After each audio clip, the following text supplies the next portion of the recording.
بسم اللہ الرحمن الرحیم۔ 5 شیطانی گدھے۔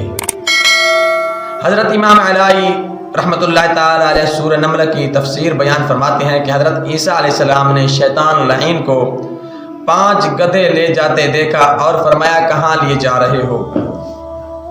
کہنے لگا فروخت کرنے کے لیے، بیچنے کے لیے۔ آپ نے فرمایا یہ گدھے کیسے ہیں؟ کہنے لگا ان کا نام جور، کبر، حسد، خیانت اور مکر ہے۔ اب ان میں سے جو جور یعنی ظلم کو تو بادشاہوں کے ہاں فروخت کروں گا، اس کو بادشاہوں کو دوں گا۔ کبر یعنی تکبر اور غرور کو دیہات کے بڑے بڑے چودھریوں میں تقسیم کروں گا، ان کو جا کر دوں گا، جاگیرداروں کو، چودھریوں کو دوں گا۔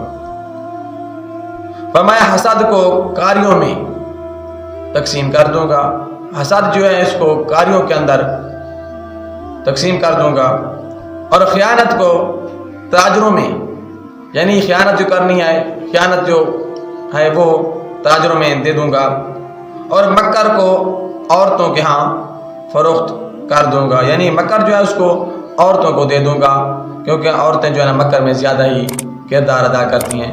رب العالمین ذرا ہم ان 4 شیطانی گدھوں سے محفوظ فرمائے، آمین ثم آمین۔